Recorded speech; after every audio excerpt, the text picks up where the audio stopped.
Let me start by saying that I am not a fan of sci-fi movies. I'm not. The reason, well, there are several, but probably the main reason is because I like, well, people.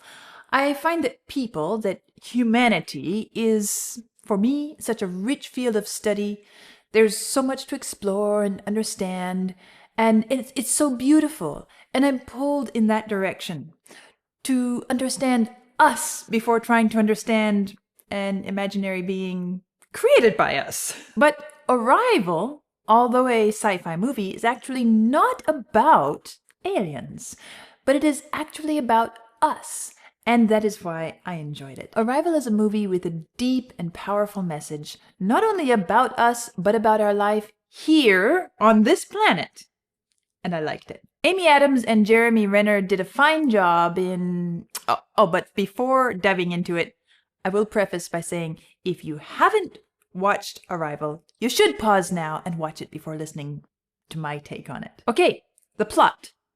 The movie begins with a new baby who turns out to be Louise Banks' daughter, Hannah, and who dies at the age of 12 from an incurable illness. Louise Banks, who is the top linguist in the country, is recruited together with physicist Ian Donnelly to study one of 12 extraterrestrial spacecrafts hovering at various locations around the world, one of which is in Montana. Banks and Donnelly make contact with two aliens whom they call heptapods, and this is where the movie starts to get interesting. The two scientists decide that in order to have any success in understanding these beings, they need to get personal with them, to stop treating them as, well, aliens. Louise makes the first crazy move by discarding her protective suit designed to protect her from any potential diseases.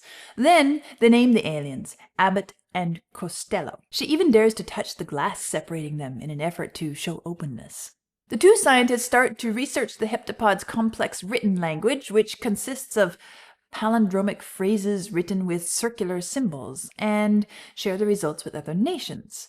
Now, while doing this, Louise starts to have flashback-like visions of her daughter. Once she is able to establish sufficient shared vocabulary to ask why the heptapods have come, they answer with a statement that could be translated as offer weapon. China interprets this as use weapon, prompting them to break off communication, and other nations follow suit. Louise argues that the symbol interpreted as weapon can be more abstractly related to the concepts of means or tool. An armed incident in which the two scientists almost lose their lives prompts the aliens to move their craft out of reach, and the US military prepares to evacuate in case of retaliation. China, Russia, Pakistan, and Sudan are all demanding the crafts to leave within 24 hours, as worldwide panic sets in, and communication between the international research teams is terminated. Further research into the aliens' messages leads the scientists to conclude that the full message is divided between the 12 craft, and that the heptapods want all the nations to collaborate in order to decipher it. With one of the aliens, Abbott, mortally injured as a result of the explosion,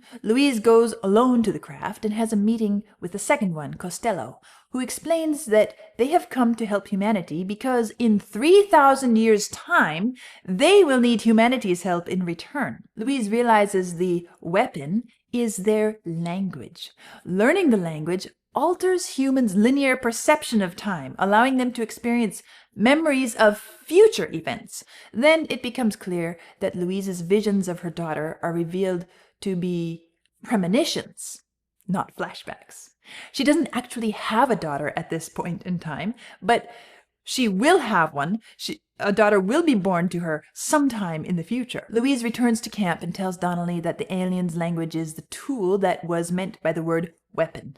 She has a premonition of a United Nations event celebrating global unity achieved by deciphering the heptapod's language. At that event, this event which she foresees, General Shang of China thanks Louise for persuading him to stop the attack when she calls his private number and recited his wife's dying words. He then shows her his private number and whispers his wife's words into her ear. In the present, Louise steals a satellite phone from a table and calls Shang's private number to recite those words. As a result, the Chinese announce that they are standing down and releasing their 12th of the message. The other countries follow suit, and the 12 spacecraft depart.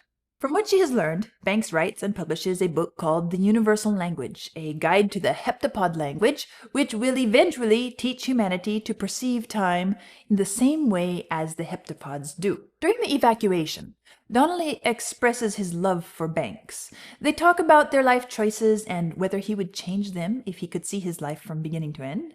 Banks knows that she will agree to have a child with him, even though she already knows their fate, that Hannah, the child, will die from an incurable disease, and that Donnelly will leave them both as a result of her, Banks, revealing to him that she knew this all ahead of time. Now, this is a bit of a complicated movie to follow, since we're thrown back and forth across time, but in the end, as usual, it all comes together. So there are two main ideas that stood out to me. The first one I'm going to call communication with aliens. Sounds a bit boring, but what else should I call it? Some of us are dealing with aliens every day. Some of us live with aliens in our homes, and that is hard. It is challenging. The closer these aliens are to us, the harder it is. Some may actually be the ones with whom we share work. Maybe it's the mailman or the neighbor across the street, but they can also be parents or a spouse or even one of our children. I mean, really, how many parents feel that they are dealing with aliens when their kids hit the teen years? I'm not there yet myself, but I've seen it enough times to know that it's pretty much par for the course. And whoever these aliens are that we're struggling to communicate with, we get to the point where we cannot communicate with them. It's frustrating and painful when we hit these walls which separate us. And just as the nations in the movie, we try to build bridges, we try to understand them, we try to communicate. And it fails again and again, to the point that it becomes impossible to even try to talk to them. There's simply too much distance between. Louise's decision to remove her protective suit and touch the glass, the wall separating her from the aliens, well, that is the answer. That is the only chance. Will it always work? Certainly not. But it's the only chance.